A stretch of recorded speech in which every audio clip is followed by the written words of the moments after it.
मेरी माँ बोला करती थी, मांगत मांगत मान घटे और प्रीति घटे नित के घर जाई। नित्य ज्यादा ओवर मीठा, ज्यादा किसी के पास जाना, ज्यादा मांगना और ज्यादा अच्छी चीज खाना, वो भी खराब होता है। अब देखिए, जो खाना आप खा रहे हैं उनमें कौन कौन से खाना है जो आप ओवर ईटिंग कर जाते हैं। अब सीरियल्स है, गेहूं, चावल, रोटी, दाल, ये सब हम लोग की ओवर ईटिंग होती है। ये ओवर ईटिंग हो जाए तो वो खाना जो इनसे ताकत मिलनी थी अब विष बन जाता है। अब ऐसी स्थिति में तोड़ चाहिए। लोगों को भोजन कम करो तो आप कहते हो, अब मान लो वो ज्यादा कर गया तो आप क्या करोगे? मतलब वो पूरी बीमारी बना करके आए, जैसे अब बताया जाता है भाई क्रिएटिनिन थोड़ा 1-2 हुआ है, पहले इसको 8 करके लाओ तब डायलिसिस करेंगे।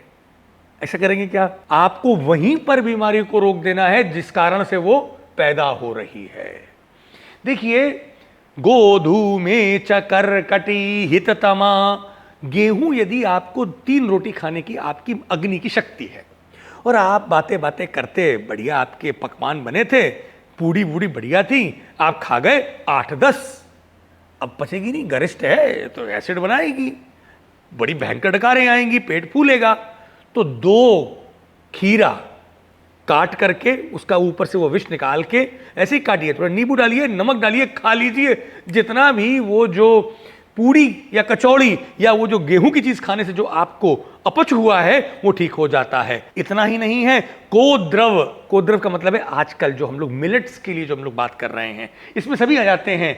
इसमें कोर, दूषक है, ज्वार है, जोड़ा जिसको जोड़ा बोलते हैं, बाजरा है, इनको फॉक्सटेल मिलेट्स वगैरह जिसको आप इंग्लिश में कहते हैं, इनको यदि आपने ज्यादा खा लिया है तो पिंडालुकम, पिंडालुक का मतलब होता है अरबी, घुइयां, बंडा।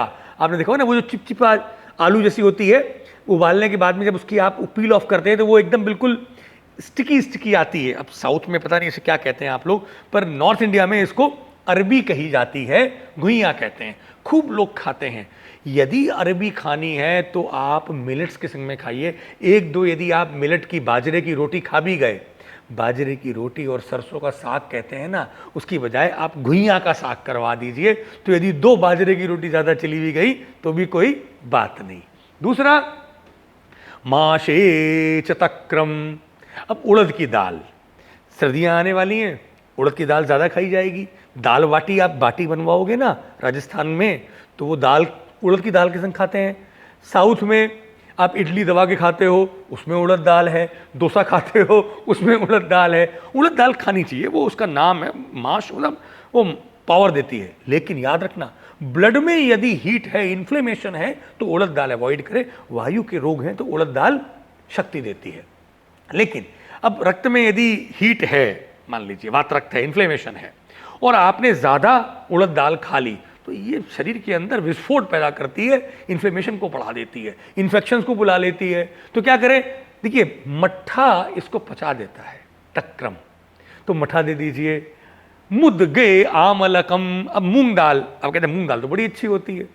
मुद्गदाली गदव्याली कवींद्र वितुषा कथम भक्तवल्लभ संयोगे जाता विगत कंचुकी। ये बड़ा अच्छा एक जोक था, बचपन में हम लोग पढ़ते थे स्टूडेंट लाइफ में। जब राजा भोज एक बार बीमार हुए, बुखार आ गया, तो कविराज वैद्यराज कालिदास जी उनके वैद्यराज थे, वो कवि भी थे और वैद्य भी थे। तो उन्होंने फौरन मूंग दाल की खिचड़ी बनवाई। तो जब खिचड़ी खा रहे थे तो वो जो साबत मूंग आती है ना, छिलके वाली, तो वो क्या होता है कि वो ब्रोकन होती है, उसमें ऊपर ग्रीन होती है, ग्रीन जो मूंग दाल है। जब ये उबाली जाती है राइस के संग में, तो ये अपना छिलका हटा देती है। छिलके वाली खिचड़ी जो बनती है, आपने देखा होगा, उसमें अलग अलग उसकी छिलके जैसी ग्रीन वो होते हैं। तो उस भोजराज ने पूछा, कविराज मुद्गदाली, मुद्गदाली गदव्याली, गद माने बीमारी के लिए, व्याली है नागिन की तरह से बीमारी को खा जाने वाली है, कवींद्र वितुषा कथम, तो ये अपना वितुषा कैसे हो जाती है? ये कहते छिलका बार बार आ रहा है मेरे मुंह में, दांत में फंस रहा है, क्यों निकाल लेती है? तो कविराज तो बड़े रोमांटिक भी थे और बड़े विद्वान थे। बोले, भक्त वल्लभ संयोगे जाता विगत कंचुकी, जैसे भक्त वल्लभ प्रेमी के संयोग में आने पर प्रेमिका अपने सारे वस्त्रों को हटा देती है, वैसे ही ये अपने भक्त वल्लभ राइस के संग में आने पर मूंग दाल अपने वस्त्रों रूपी छिलके को हटा देती है। सोचिए आप इनकी audacity of taking the serious issue in a very lighter weight. Okay, अब देखिए क्या हो रहा है कि यही जो मूंग दाल है जो इतनी बढ़िया बताई गई है, ये मूंग दाल यदि ज्यादा खा लेंगे, लघु है, लेकिन कहा गया है गुरु आहार कम खाइए, पर यदि लघु आहार है, अमृत है, तो भी ओवर ईटिंग ना कर जाइए। कर गए आप, पंडित जी ने बोला था, वैद्यराज ने बोला था, डॉक्टर साहब तो बोलते नहीं, अब आपने ज्यादा मूंग दाल खा ली, अब पची नहीं, तो उसमें आंवले का जूस आप फौरन पिला दीजिए, नहीं तो आंवला पहले ही मिला के दे दीजिए मूंग दाल में, तो उससे अच्छा होता है। अगला, यावनाले दीप्य पक्ता तुस्यात, मक्का याद है भुंटा खाते ना, हरी थी मन भरी थी, तो पूछते थे कि ये पहली बताओ क्या थी, तो बोले भुंटा, उसकी वो जो आप कवर से हटाते हैं और जो गर्म करके खाते हैं। अब तो मक्के की काफ़ी चीज़ें मिलती हैं, मेज़ की, मेज़ यदि ज़्यादा चली जाए तो अजवाइन, दीप्या, यहाँ पे जो दीप्य है ये अजवाइन का नाम है, अजवाइन देना चाहिए। कुलथ्याम इति अजीर्ण तैलम, यदि कुल्थी खा लें, जल्दी तो हॉर्स ग्राम इसका नाम ही है, घोड़े वो खाते हैं, यदि कुल्थी खाए तो कुल्थी अच्छी चीज़ है, लेकिन ज़्यादा खा लेंगे तो इसमें ये गैस पैदा करती है, तो थोड़ा सा तेल लगा दें, कुल्थी कोई भी चीज़ बनी उसमें तेल डाल दें। और कांजिकम तो आड़की भवेत, कांजी खट्टी खट्टी कांजी होती है ना, यदि अरहर की दाल ज़्यादा खाने से एसिडिटी हो रही है, गैस बन रही है, देखिए दालों को इन्होंने बहुत लिया है, इन्होंने सभी सीरियल्स को लिया है, तो कांजी थोड़ी सी ज़रूर खा लें, खट्टा नींबू जरूर डाल लें, नहीं तो आप दाल में, अरहर की दाल में, तो अरहर की दाल आसानी से पच जाती है।